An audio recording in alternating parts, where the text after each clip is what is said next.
Alors, cette première table ronde a pour objet les Legal Tech, des outils pour l'exercice des avocats.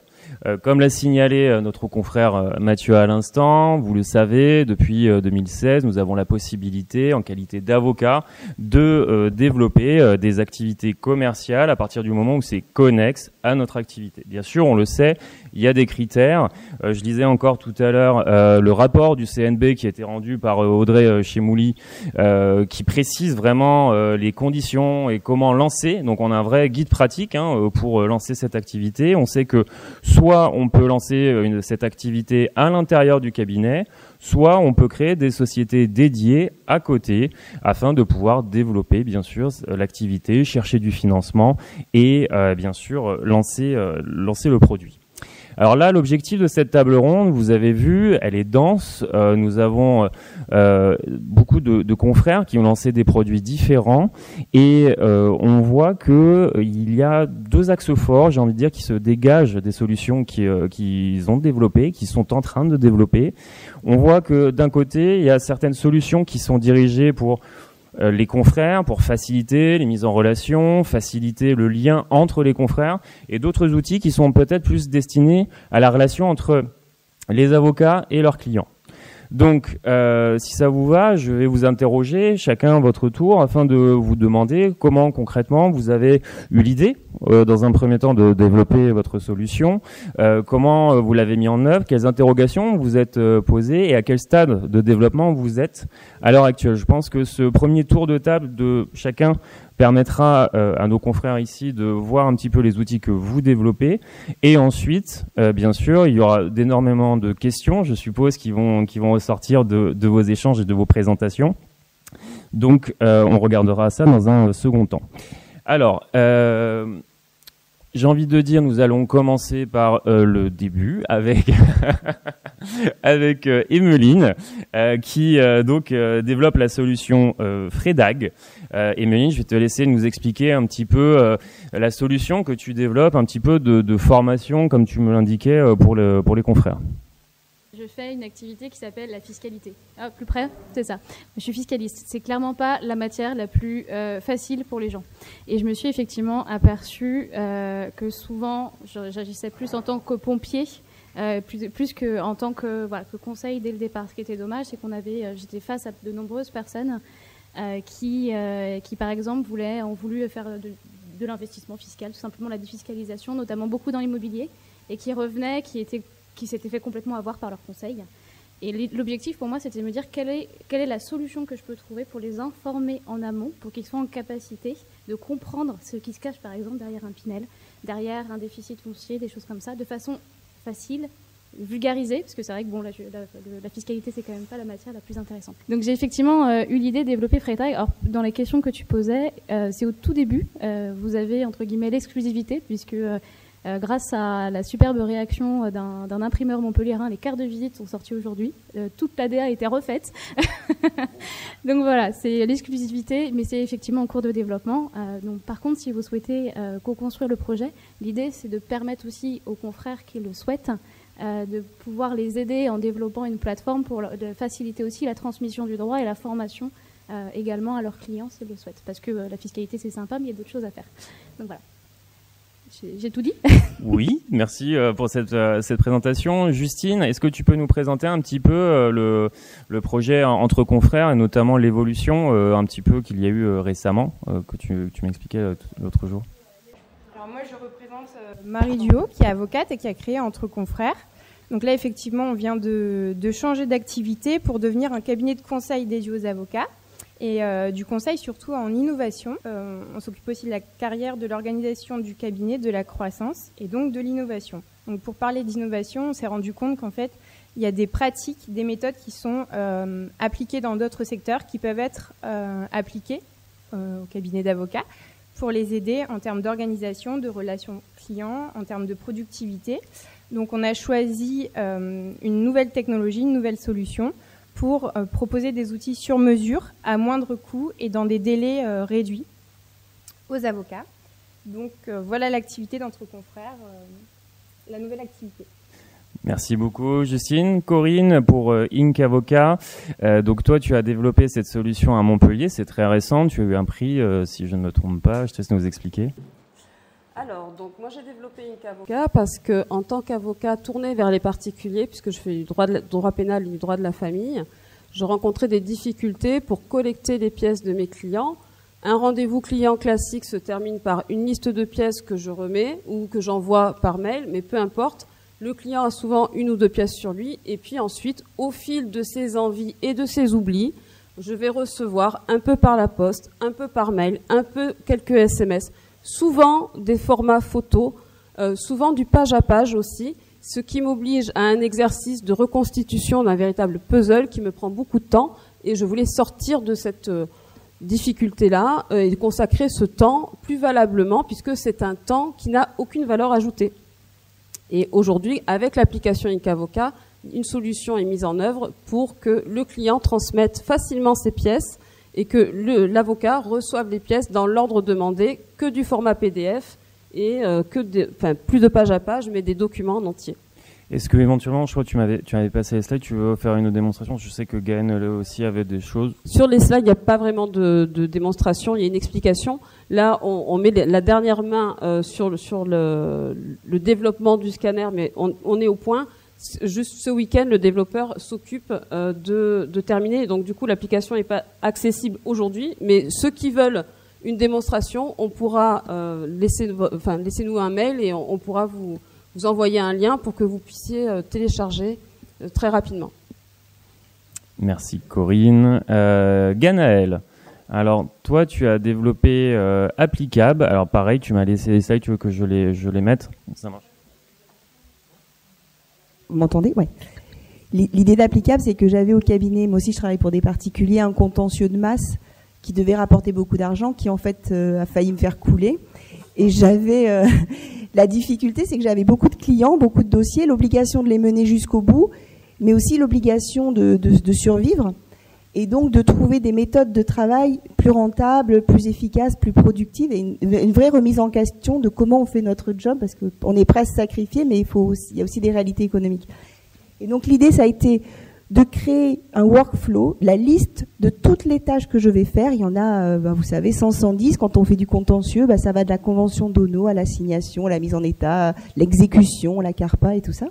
Et donc, on a une liste de toutes les étapes que l'on va devoir accomplir. Évidemment, la liste évolue selon le type de procédure, appel, etc. Et le client voit en temps réel le stade d'avancement, parce que la tâche, elle est à faire, où elle est faite, et le client a accès à cette information. Ça veut dire qu'on n'a plus de malentrant pour nous dire où en est mon dossier. Le client, il a accès à la liste, au calendrier de son affaire, et on a poussé le vice assez loin, c'est que il y a des modèles de mails qui sont prêts à être envoyés au client. Alors, on peut les modifier, on peut les personnaliser, mais l'essentiel de l'info, on l'écrit qu'une fois. On n'explique qu'une fois la mise en état, on n'explique qu'une fois ce qu'est l'article 700, et on le réutilise pour tous les dossiers, et on peut peaufiner si on a des choses particulières à lui dire. En temps, on a mesuré qu'on fait moins 25, moins 30% de temps sur les dossiers. Donc, quand on est au forfait, on gagne mieux sa vie, et quand on est au temps passé, on ne facture au client que du temps vraiment d'avocat, avec de la plus-value. Merci pour les explications. Du coup, je t'avais laissé les trucs à côté, mais c'est pas grave. Pas de difficulté. On continue le petit tour de table de présentation des solutions de nos confrères avec Charlotte Hugon et la solution, Votre Bien Dévoué. Alors moi, j'ai créé l'application Votre Bien Dévoué il y a maintenant un peu plus de 2 ans, mais l'idée est arrivée il y a 4 ans, parce que je vois Mathieu qui me fait des gros yeux. Mais l'application, le temps de développement est un peu long et est sorti il y a 2 ans et demi. Votre Bien Dévoué, c'est une application qui met en relation les avocats entre eux pour échanger essentiellement des audiences, des postulations et des dossiers. Nous avons eu cette idée avec mon associée Julia Katlama, qui est avocate pénaliste, et moi je suis une avocate de contentieux également, parce que on se rendait compte qu'on perdait beaucoup de temps, et surtout en région parisienne, dans les transports, à attendre en audience, et on s'est dit que pour des audiences notamment de mise en état, même si aujourd'hui elles se font beaucoup par RPVA, on pouvait, c'était intéressant de faire une application qui permettait de trouver le confrère qui était déjà à l'audience. Donc ça, c'est l'idée de base. Le petit souci qu'on a eu, c'est qu'on a sorti Votre Bien Dévoué en même temps que Facebook a créé les groupes privés. Donc j'imagine que vous êtes tous sur des groupes Facebook où vous échangez des vacations, des postulations. Donc ce qui a un peu mis à mal notre business model, mais c'est pas grave, on a continué. Et donc aujourd'hui, pour les récalcitrants aux réseaux sociaux, il reste Votre Bien Dévoué. Donc on a quand même une dizaine de demandes par jour sur l'application, mais ça ne nous a pas suffi à monétiser. Mais comme toute start-up qui se respecte, nous avons fait un pivot. Un pivot, c'est-à-dire qu'on change d'activité grâce à la première activité qu'on a créée. Et aujourd'hui, en fait, comme on a développé un réseau d'avocats sur toute la France, c'est-à-dire qu'on couvre tous les barreaux français avec des avocats dans chaque spécialité, nous, depuis un an, on fait des partenariats avec d'autres legal tech qui nous envoient tous leurs dossiers pour les avocats de Votre Bien Dévoué. Donc aujourd'hui, on est un peu une espèce d'agents d'avocats, de distributeurs d'avocats. On a traité plus de 400 dossiers en un an et donc ce qu'on développe aujourd'hui, c'est d'aller trouver d'autres partenaires. Donc je peux pas encore dire, mais on est en train de signer avec d'autres legal tech et d'autres plateformes. Certainement, on est en discussion aussi avec des protections juridiques et des sociétés de recouvrement. Et en fait, l'idée, c'est au lieu de donner des dossiers à des cabinets qui va faire des dossiers en masse, un gros cabinet lyonnais, un gros cabinet parisien, eh ben nous on redistribue les dossiers sur toute la France en évitant notamment les doubles frais avec la postulation et le fond. Donc en fait, Votre Bien Dévoué aujourd'hui, on discute avec les plateformes, on se retrouve un peu syndicat des avocats puisque on négocie des tarifs avec eux, des grilles, on met en place beaucoup d'honoraires de résultats pour que ça reste très avantageux pour notre réseau, parce que nous on veut que les avocats soient satisfaits et du coup on va chercher, je crois que il y a une autre table ronde qui expliquera ça, mais c'est que la Legal Tech en fait permet d'aller chercher un marché que n'ont pas encore les avocats. Et en fait, aujourd'hui, on récupère effectivement plein de dossiers avec des honoraires entre 500 et 2000 euros, je dirais, mais qui sont un peu des dossiers récurrents. C'est toujours un petit peu les mêmes matières. Donc, on travaille toujours un peu avec les mêmes avocats qui, grâce à d'autres legal tech, arrivent à automatiser leur process. Et finalement, quand ils récupèrent 5 à 10 dossiers par mois, même à 500 euros, ça devient avantageux. Ce qu'on pouvait pas faire avant sans legal tech. Enfin bon, ça sera développé un petit peu plus tard. Voilà pour la présentation de Votre Bien Dévoué. Merci Charlotte. Et donc on va finir le petit tour de table de présentation avec la solution Bonjour Maître, développée par Stéphane Aguirre, et je vais mettre le site. Mais il faut le tenir en fait pour que ça fonctionne.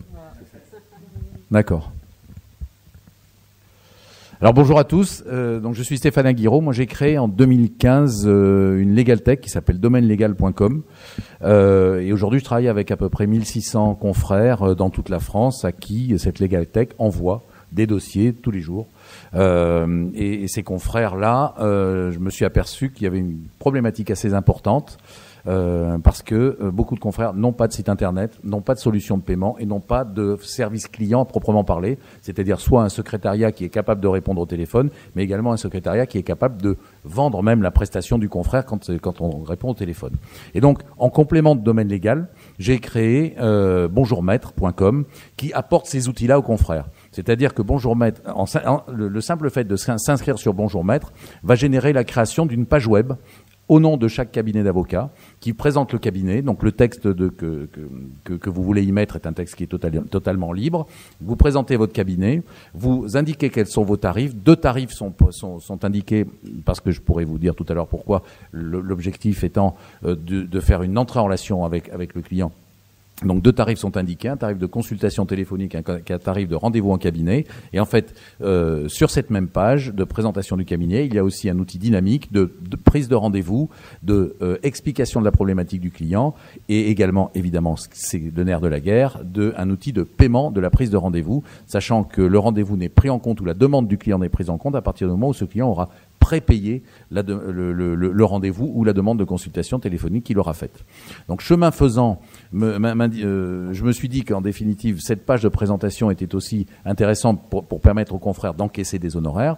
Donc l'outil permet de faire ça. Donc j'ai adapté cet outil avec un deuxième service qui s'ajoute au premier, qui est un service qui permet aux confrères d'envoyer leurs factures par une messagerie sécurisée à leurs clients. Et cette facture est assortie d'un lien de paiement par carte bancaire. C'est-à-dire que on sait très bien que beaucoup de problématiques de nos confrères, c'est de n'avoir pas de site internet, de ne pas avoir de page web. Donc celle-ci est résolue par la première proposition qui est faite. La deuxième problématique, c'est d'avoir du mal à se faire payer par ses clients. Moi, j'étais dans un cabinet auparavant dans lequel j'étais associé. On faisait 1 200 000 € de chiffre d'affaires. On avait en permanence 300 à 400 000 € d'honoraires dehors. Et donc, c'est une grosse problématique. Et une des solutions pour permettre de régler cette problématique-là, c'est d'arriver à se faire payer par carte bancaire. Et il faut savoir que même quand on se fait payer par carte bancaire, il y a encore une meilleure solution, c'est celle de se faire payer en plusieurs fois. Sachez que statistiquement, le fait de se faire payer ses honoraires en plusieurs fois permet d'augmenter de 22 à 48% son chiffre d'affaires. Donc c'est une solution qui est super intéressante. Donc vous pouvez, grâce à Bonjour Maître Paye, nous l'avons appelé comme ça, envoyer vos factures au client. Ce client va pouvoir la payer par carte bancaire et vous lui proposez de la payer en 1, 3 ou même par abonnement. Donc vous faites une facture sur l'année et tous les mois, votre client sera débité et votre compte sera automatiquement approvisionné. Et puis, autre chose, également, avec Domaine Légal, je me suis aperçu de ça. Je me suis aperçu que on a beau créer des Legal Tech avec des sites internet, les gens, ce qu'ils veulent avoir, c'est un interlocuteur au téléphone. Donc, on crée également un service téléphonique qui est un service client pour avocat. C'est pas juste un secrétariat téléphonique comme on peut trouver, c'est-à-dire avec quelqu'un qui répond au téléphone qui va dire oui, non, il est pas là, est-ce qu'il y a un message, je prends le message, merci, au revoir, et qui raccroche. Non, là c'est un service client, véritable service client, c'est-à-dire que vous avez au téléphone des juristes qui vont comprendre la problématique que vont exprimer vos clients, qui vont la définir, la qualifier juridiquement et qui vont inciter le client à prendre telle ou telle des prestations que vous, avocat, vous proposez. Et non seulement va l'inciter à la choisir, mais également va lui demander de prépayer cette prestation. Donc, je prends un exemple, puisque c'est sur ce sur quoi nous fonctionnons avec Domaine Légal. Sur Domaine Légal, nous faisons 3 propositions. Consultation téléphonique, rendez-vous au cabinet d'un avocat ou lettre de mise en demeure selon le stade d'évolution de la problématique que rencontre le client. Eh bien, nous avons donc aujourd'hui un service client qui a développé cette expérience-là, qui est tenu par un juriste, par un avocat. Et donc, ce sont des juristes et des avocats qui répondent au téléphone aux clients, qui permettent comme ça de bien comprendre la problématique et de les orienter vers telle ou telle solution. Et une fois qu'on a orienté vers cette solution, on fait payer le client. Eh bien, sur Bonjour Maître, ça sera la même chose, sauf que là, en fait, c'est pas des clients qui viennent de l'extérieur, ce seront vos propres clients vers lesquels que vous pourrez rediriger par ce service client et qui va donc comprendre leur problématique et qui va leur dire, ben voilà, vous voulez un rendez-vous avec Maître Untel, ce rendez-vous avec Maître Untel, je vous propose pour tel prix, vous pouvez avoir ce rendez-vous tel jour et je vous demande, et vous pouvez le régler, je vous envoie un lien de paiement par carte bancaire et le client vous aura donc payé votre rendez-vous préalablement à être venu chez vous. Voilà comment ça fonctionne. Donc globalement, ce sont ces 3 services-là. Pardon, j'ai une question. Et combien ça coûte ? Alors ça coûte rien, en fait. Ça coûte, si, ça a un coût nécessairement. Ça a un coût pour nous comme pour le confrère. Mais en fait, s'inscrire sur le site, c'est totalement gratuit. Et en fait, il y a juste des frais de service qui sont pris à chaque opération. Pour une prise de rendez-vous, par exemple, des frais de service seront prélevés à hauteur de 8,25 €. Pour le service de paiement par carte bancaire, c'est un pourcentage du montant que vous pouvez même faire payer par le client en ajoutant cette somme, en choisissant une option qui est de dire, ben voilà, je veux que ce soit le client qui paie les frais. Ce sont des frais de 1,85% du montant de la facture. Merci pour ces présentations. Donc, vous le voyez, c'est de toute façon l'objet de cette table ronde, de voir comme quoi les Legal Tech, ça peut donc générer des outils pour faciliter notre exercice, notre profession. Vous êtes tous avocats, vous avez eu cette idée au début, vous avez développé les solutions. Dans le cadre du développement de ces solutions, donc on voit qu'il y a des applications, on voit qu'il y a des outils pour pour Inca Avocat. Comment vous avez procédé pour vous mettre en lien avec des développeurs? Comment vous avez valorisé ça? Et surtout, du coup, comment vous avez créé ce lien avec vos partenaires, j'ai envie de dire, techniques et associés techniques? Alors, je prends la parole parce que j'ai eu beaucoup d'expérience avec les développeurs. D'abord, on a créé une première application qu'on a voulu hyper performante. On voulait qu'elle fasse absolument tout, de la géoloc, etc. Parce qu'on s'est dit, les avocats vont être hyper exigeants, il faut qu'on leur apporte quelque chose vraiment qui marche super bien. Et donc, on s'est lancé dans une application très compliquée. Et donc, je vous dis tout ça parce que si vous avez l'intention de créer quelque chose, faut surtout pas faire ça. Il faut commencer par le minimum, qui est le minimum valuable product. Je vois les deux qui me regardent. Le MVP, c'est-à-dire rendre le premier service que vous voulez donner, et c'est ça qu'il faut développer. Donc, si vous voulez créer une application ou un site ou un service, commencez par quel besoin vous voulez rendre, et puis tester comme ça en faisant développer une première fonctionnalité.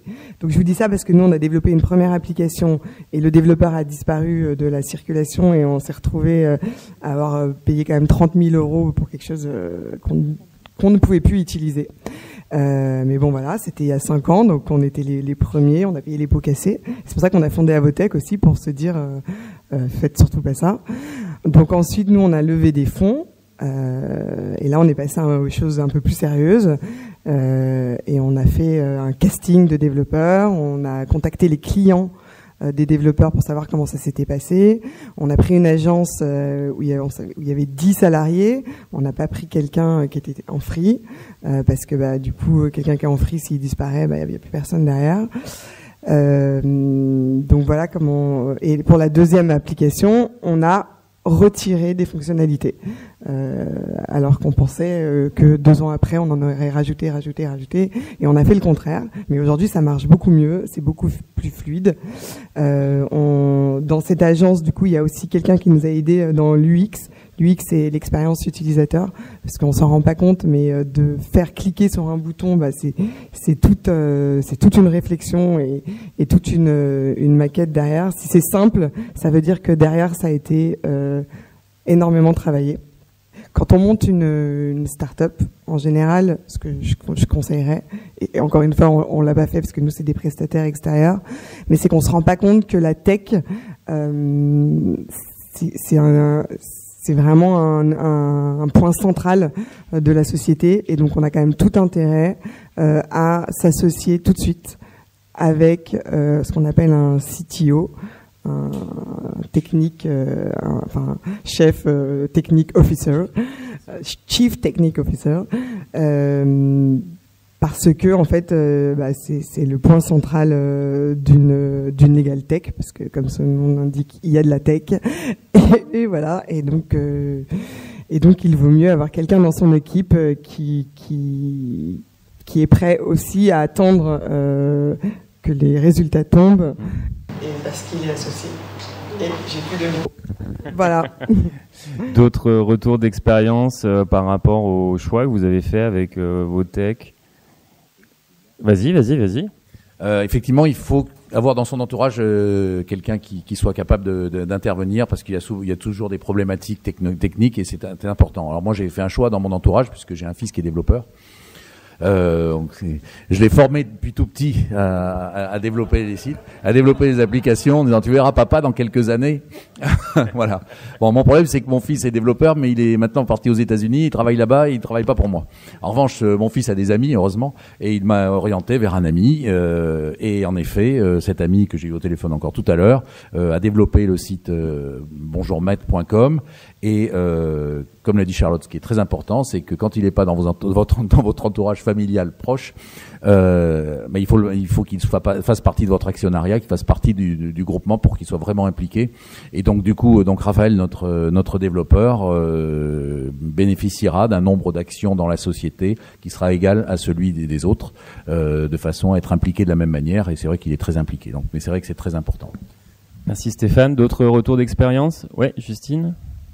Donc moi j'ai travaillé en agence avec des développeurs et là je suis en train de monter un outil, donc j'en parlerai pas aujourd'hui, mais tout ça pour dire que pour commencer par un prototype moins coûteux et y consacrer aussi moins de temps, enfin sortir le premier prototype plus vite, il y a une technique aujourd'hui qui s'appelle le no-code et qui permet de pouvoir sortir une application, par exemple, en 15 jours, voire une semaine. J'ai suivi une formation qui nous permettait de développer un clone de Airbnb en une semaine, donc c'est possible, pour tester vraiment un premier projet. Donc voilà, je donne ce conseil. Merci. Oui, Corinne ? En fait, il faut faire attention. Alors, le développeur est aussi capricieux que le micro. Faut parler, quand on parle, ça marche. Voilà. Alors, l'application, elle est née, en fait, d'une journée de confinement où j'avais reçu énormément de mails dont je parlais tout à l'heure, avec des accumulations de pages, de différents formats, enfin, bon, voilà. Et j'en ai parlé à mon fils, qui est pas développeur, mais qui est un geek, et qui m'a dit, mais maman, la solution, c'est tout simple, c'est une application. Et ensuite, j'ai rencontré Elodie Manon-Villers, avec qui j'en ai parlé. Elle me dit qu'elle avait également la même idée.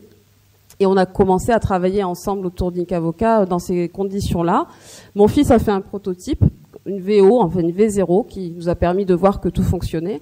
Et puis ensuite, on a fait le choix de prendre un développeur professionnel qui nous envoie des factures, qui nous donne ses disponibilités quand il veut bien, qui est jamais là, qui répond pas, mais qu'on aime. Hein.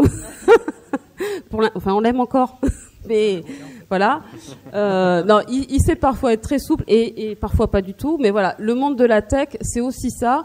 C'est des développeurs qui vous donnent des rendez-vous à 6h du mat. Et nous, on avait compris 18h, donc forcément, on n'était pas là. C'est être à leur disposition, un peu comme quand vous êtes casté par une femme de ménage ou une assistante maternelle. Votre développeur vous caste. Voilà, vous avez l'impression de le choisir, mais c'est lui qui vous choisit. Et voilà, c'est une vie un peu parallèle. Voilà, il faut y être préparé. Merci pour ces retours d'expérience de confrontation des cultures entre le juridique et le tech. J'ai envie de dire ensuite, deuxième point, on dit souvent que les legal tech vont prendre les marchés des avocats, que attention, c'est les avocats contre les legal tech, attention, haro, il faut se battre contre les legal tech. On sait qu'on parle entre, je pense, personnes convaincues que c'est pas du tout le cas. Au contraire, on voit que vous avez développé des solutions qui favorisent l'exercice de votre cabinet. La deuxième table ronde, on va voir, ça permet aussi de développer son chiffre d'affaires, de capter des marchés, comme a fait un peu le teasing tout à l'heure Charlotte. Qu'est-ce que vous pouvez rajouter par rapport à cela, par rapport à ce que vos applications peuvent apporter dans le cadre de l'exercice de la profession de nos confrères, et en quoi développer une EgalTech, au final, c'est positif? Pour Applicable, l'apport il a été immédiat, c'est un gain de productivité énorme. C'est rendre un meilleur service à ses clients tout en y consacrant moins de temps. Ça me paraissait une équation impossible. Et c'est un peu le miracle de la tech. Et quelle était la question? Pardon. Et en fait, oui, l'idée, moi, j'ai pas du tout un esprit tech, je suis pas du tout geek, j'ai pas d'enfant développeur, mais j'utilise comme tout le monde des trucs comme Amazon, etc., où on reçoit en permanence une information. Et je me suis dit, mais pourquoi est-ce que nous, avocats, on n'aurait pas comme ça des outils modernes pour nous aider dans notre relation avec nos clients? Et effectivement, déjà lutter contre, je pense que c'est perdu d'avance. On n'a aucune chance contre des très grosses boîtes, etc. Donc, au contraire, approprions-nous les outils, tirons-en le meilleur parti. Et alors, pour vous dire, au cabinet, ça a pris du temps. L'application, elle a pris 9 mois entre l'idée et le jour où on me l'a livrée au cabinet, évidemment en retard. Ça a coûté 10 000 € que ma banque m'a prêté et que j'ai fini de rembourser. Donc, si ça devient une legal tech hors du cabinet, ça coûtera plus cher, etc. Mais c'est pas du tout un objectif inatteignable. C'est juste, ça demandait un peu de temps, un peu de courage, mais ça se fait. Et puis, c'est très chouette. On se sent tout d'un coup un peu upgradé. On a fait quelque chose de nouveau. On travaille d'une manière qui est plus sympa, plus fluide, plus facile. C'est foncé. Il ne faut pas lutter contre la vague, il faut surfer la vague. Et c'est super important. Et effectivement, en l'occurrence, il est important que nous, avocats, nous insérions dans ce mouvement qui aujourd'hui consiste à se rapprocher des clients et avoir des outils qui permettent d'être beaucoup plus proches et beaucoup plus facilement accessibles pour nos clients. Et je ne sais plus ce que je voulais dire. Mais je vous garantis que c'était super intéressant. Ça te reviendra après, c'est pas grave. Si ça te revient, tu nous dis. Alors, Vas-y.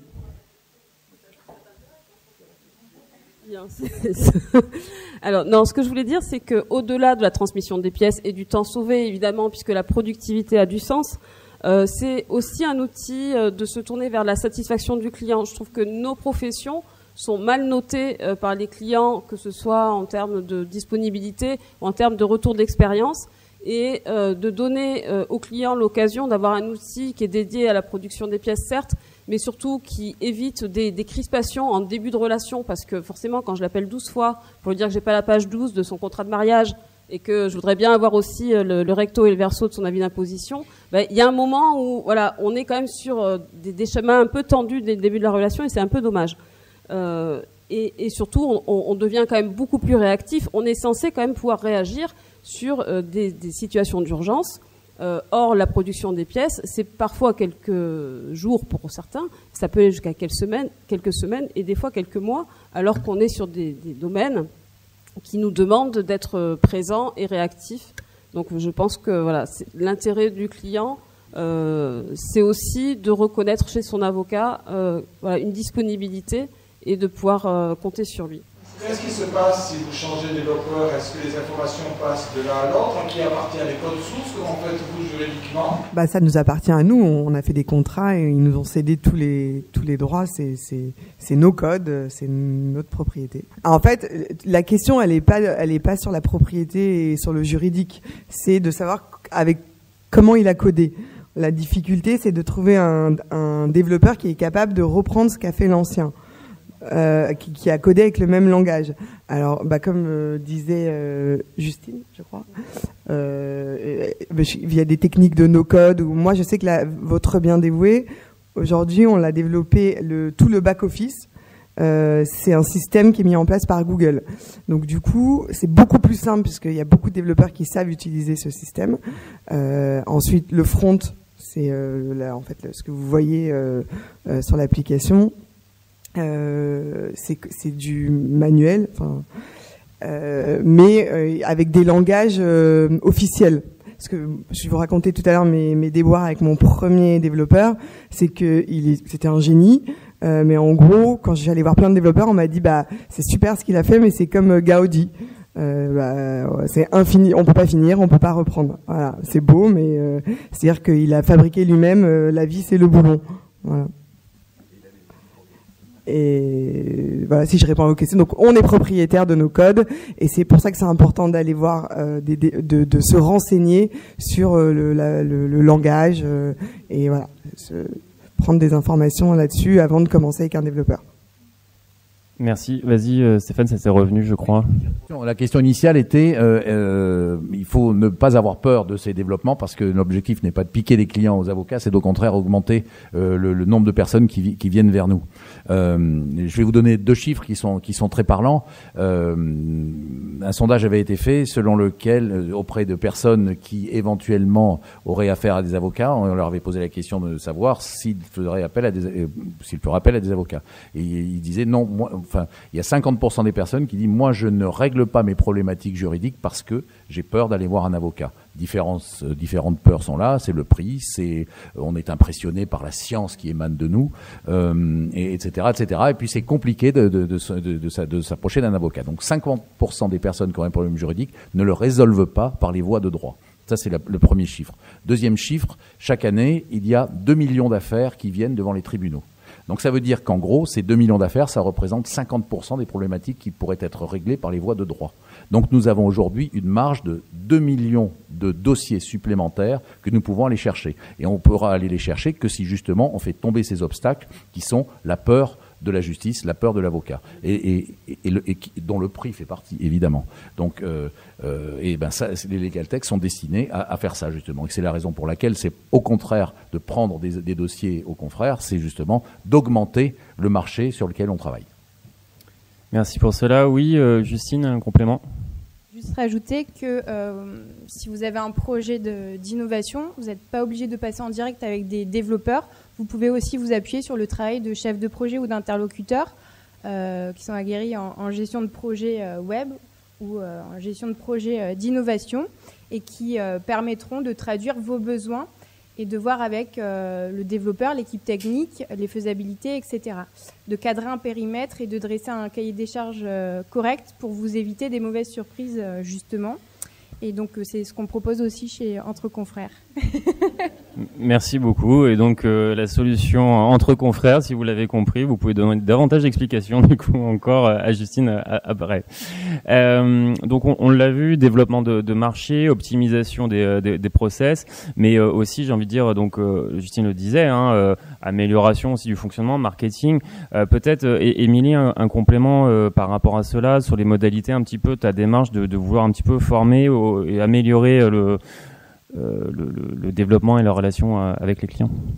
Moi, en septembre, j'ai une activité hyper chargée. J'ai plein de clients qui viennent, ils me disent OK, j'ai démissionné, je veux devenir marchand de biens, je veux investir à Nantes, je suis nantaise.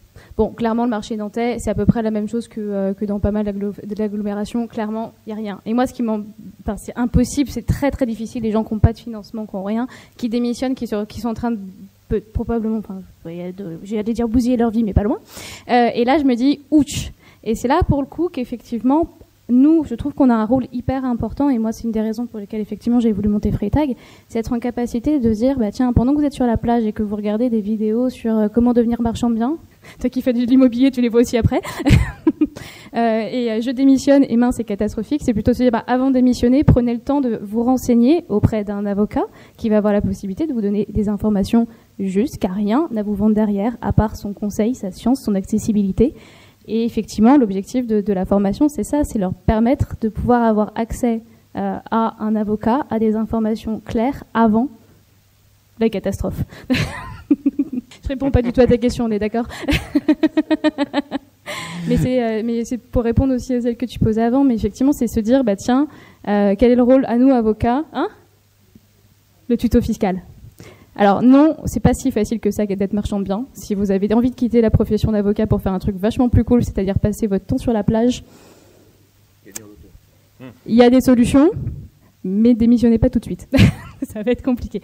Mais non, c'est ça, c'est essayer de faciliter aussi l'accès au droit, vulgariser le droit, permettre à toute personne d'être en capacité de comprendre aussi ses obligations juridiques. Et ça, on a tous la capacité de le faire. C'est juste qu'il nous manque peut-être ce moyen d'accès, et je pense que la technologie, c'est ça que ça nous offre. Il y en a plein qui le font à notre place. Ce serait peut-être bien ce serait peut-être bien qu'on reprenne ce pouvoir qui est la divulgation et la vulgarisation d'informations juridiques pour nos clients et plus généralement. J'ai toujours pas répondu à ta question. Non, mais t'inquiète, peut continuer.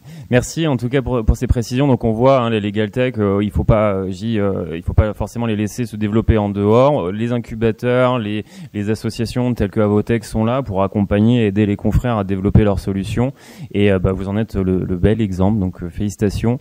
Je vais laisser la main à Sophie Nérol pour mener les éventuelles questions que vous pourriez avoir. Le micro, voilà.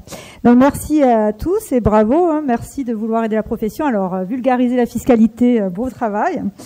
Merci pour vos expériences, retour d'expérience. On a vu que certains ont réussi à être flexibles, à changer. Bravo pour vos pivots, c'est bien, c'est des bons exemples. Alors notre confrère Bernard Vidal a commencé les questions. Est-ce qu'il y en a qui ont des questions?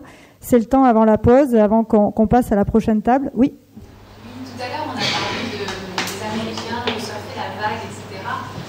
C'est vrai qu'il y a une bonne partie des outils qui aident à développer nos propres outils qui sont hébergés aux États-Unis sous des conditions générales qui font 57 pages en caractère 8. Et on se pose, moi je me pose la question dans quelle mesure je dois regarder ces 57 pages ou me lancer en osant essayer plusieurs choses et tâtonner.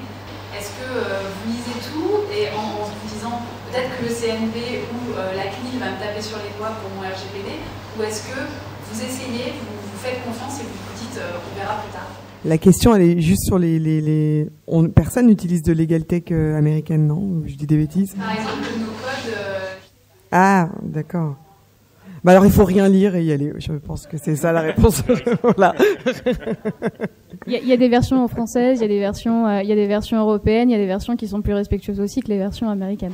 Parce qu'il y a des outils performants, je pense par exemple à Active Campaign, qui peuvent très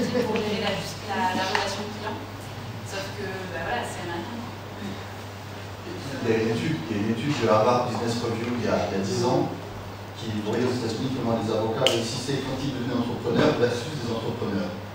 Et les avocats, en fait, on a tellement peur du risque qu'on échouait plus que des gars un peu foufous qui avaient la réponse, Charlotte, parce que c'est vrai, ils sont fonceurs. Non, mais je pense surtout qu'on se pose les mauvaises questions, parce qu'en fait, je vous dis, lisez pas, mais ensuite, une fois que vous avez créé votre application, c'est vous qui mettez, ou votre légataire, c'est vous qui mettez les règles pour l'utilisation. Enfin, vous voyez, je comprends pas très bien du coup la question. La captation de données, si on utilise plusieurs applications différentes qui s'interfacent, une de ces applications peut engendrer l'hébergement de données à l'étranger, ce qui en soi, quelle que soit la déclaration qu'on en fait, n'est pas compatible avec les étrangers. Alors, il va falloir venir vendredi prochain à la formation de Christophe Landa qui va faire sur la cybersécurité. J'ai juste une petite intervention très rapide là-dessus, justement, parce que il faut arrêter de diaboliser comme ça les États-Unis. Je pense notamment à Amazon Web Service, qui est un serveur qui est très utilisé par les développeurs, justement. Mais il se trouve que moi, dans le cadre de mon activité, j'ai eu à contacter Amazon pour justement leur demander quels outils juridiques ils avaient mis en place depuis ceux qui connaissent l'abrogation du Privacy Shield, qui était la décision d'adéquation qui permettait de transférer des données depuis l'Europe vers les États-Unis. Alors je ne vais pas rentrer dans le détail parce que ce n'est pas le propos, mais le travail est fait quand même. Et aujourd'hui, ce qu'il ne faut pas perdre de vue, c'est qu'il y a une dizaine de pays dans le monde qui bénéficient d'une décision de la Commission européenne qui permet de transférer les données. On dit le pays de transfert est aussi sûr que les pays de l'Union européenne. Il n'y en a qu'une dizaine. Donc ça veut dire qu'avec tous les autres pays, on fonctionne sans ces outils. Et en l'occurrence, on fonctionne, alors je fais très vite, avec des clauses contractuelles type, avec des binding corporate rules, enfin bref, toute une série d'outils qui existent. Ce qui est le cas par exemple avec Amazon Web Service. Alors je comprends l'inquiétude, mais par contre la question est très bonne, c'est est-ce qu'on lit tout? La difficulté, c'est que moi je suis aussi associé dans une start-up, j'avais plutôt tendance à avoir le pied sur le frein en permanence, c'est un peu le chat noir de la start-up. Et c'est vrai qu'il y a une appétence à aller très vite, qui est assez impressionnante et qui déstabilise un petit peu quand on est dans ces entreprises. On apprend beaucoup, puis on apprend à travailler vachement plus vite du coup, pour essayer de tout mettre au carré. Mais ce qu'il faut retenir, c'est qu'il ne faut pas non plus être figé sur l'idée grand public qui consisterait à dire que par exemple concernant les États-Unis, on n'est pas dans les clous, c'est pas vrai. Voilà, je m'arrête là, mais on le verra effectivement vendredi prochain. Merci. D'autres questions? Oui, alors moi je voudrais savoir, j'ai une question pour Ganaël Soussan. J'ai été très intéressée par votre présentation concernant votre application. Je voulais savoir si vous l'avez conservée pour vous pour l'instant ou vous avez commencé à la développer pour la présenter à d'autres confrères. Pour l'instant, elle n'existe que pour le cabinet et l'étape que j'aimerais passer, c'est effectivement de créer une société à part qui va porter le projet pour pouvoir le proposer aux confrères. Et ça demande beaucoup plus de fonds, beaucoup plus de temps, donc c'est quelque chose que je ne pourrais pas faire toute seule. Mais c'est mon projet, oui, ce serait la phase 2. Oui, une question au fond.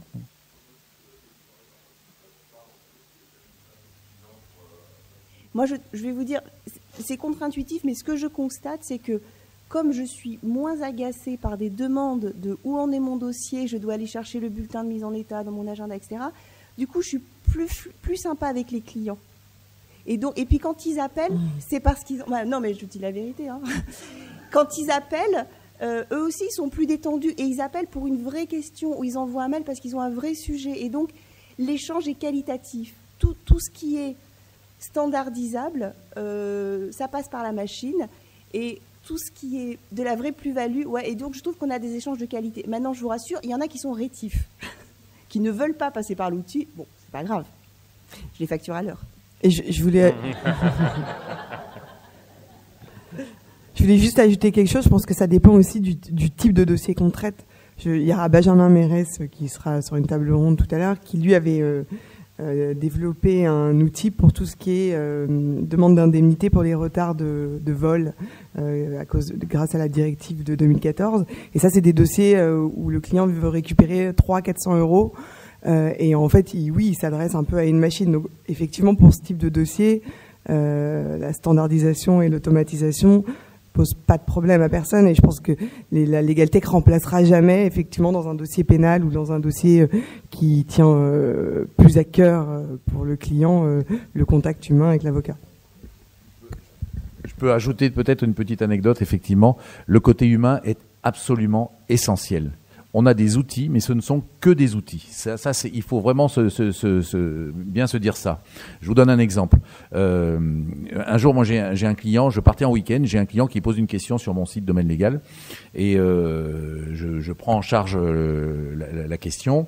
Et je me suis dit, bon, j'ai pas le temps de lui... C'était une demande de consultation téléphonique. J'ai pas le temps de le rappeler. Donc je me dis, bon, je vais répondre à sa question. C'était une question sur le stationnement, il avait été verbalisé, etc. Bon, il pose sa question. Et moi, je lui réponds directement sur le site, parce qu'on a une messagerie sécurisée qui permet de faire des consultations écrites. Donc je lui fais un truc assez chiadé, avec tout le rappel de tous les textes, etc. Et du fait qu'il était pas tout à fait dans son bon droit, et que de toute façon, il n'y a pas beaucoup de chance, etc. Bon, je lui fais une consultation, mais comme je partais en week-end, j'avais pas le temps de le rappeler. Bon, j'envoie la consultation. Et puis je partais en week-end, c'était un week-end prolongé, pour moi en tout cas, mais au bureau, il y avait quand même un secrétaire. Et le lundi, elle m'appelle en me disant, je suis en train de me faire insulter par un client qui a posé une question et qui nous dit qu'on est des escrocs, qu'on a encaissé, parce que c'est 29,90 € la consultation, on a encaissé 29,90 € et qu'il n'a pas sa réponse. Je lui dis, mais il plaisante, je lui ai fait sa réponse vendredi avant de partir, c'est très, très détaillé, etc. Donc passez-le moi. Je lui passe, alors je me le passe, et je lui dis, alors monsieur, il paraît qu'on est des escrocs. Et puis bon, évidemment, il se radoucit parce que vis-à-vis des secrétaires, ils sont très agressifs, mais quand ils ont au téléphone un avocat, déjà, c'est beaucoup mieux. Donc, une des premières leçons, c'est la raison pour laquelle chez Bonjour Maître, ce sont des avocats qui répondent au téléphone ou des juristes. Donc, ça permet aux gens d'être tout de suite plus apaisés, parce que ces gens-là sont des gens qui sont en stress automatiquement. Donc, cette personne tout de suite m'a au téléphone, il devient beaucoup plus aimable qu'il n'était avec ma secrétaire. Et je m'aperçois qu'en fait, ce qu'il avait demandé, lui, ce qu'il souhaitait, il avait coché sur la case consultation téléphonique, il voulait avoir un avocat au téléphone. Point. La consultation écrite, elle avait beau être parfaite, extrêmement détaillée, il n'en voulait pas. Premièrement. Et deuxièmement, pourquoi il n'en voulait pas ? Enfin, il voulait avoir un avocat au téléphone, donc il a été rassuré de m'avoir au téléphone, ça c'est très important. Et la deuxième raison pour laquelle il voulait m'avoir au téléphone, c'est qu'il ne savait pas lire. Et voilà. Et je dis, mais comment vous avez fait pour poser votre question sur notre site ? Ah ben c'est mon fils qui l'a fait, mais moi maintenant je me retrouve confronté à la réponse dont j'ai besoin et je peux pas l'avoir parce que vous m'avez répondu par écrit. Donc tout ça pour illustrer le fait que la technologie c'est bien, mais effectivement l'avocat qui est derrière est essentiel. Et c'est ça qui est important. Ce ne sont que des outils qu'on met en place. Merci, on a bien compris la valeur ajoutée, et l'importance de l'avocat, bien sûr, et pas que les outils. Donc, merci pour ces points-là. François, peut-être un petit mot avant qu'il y aura une petite pause 5 minutes, et après c'est la deuxième table. Donc, le temps que la deuxième table s'installe. Non, rien de plus. Merci aux intervenantes et intervenants pour la qualité de vos interventions.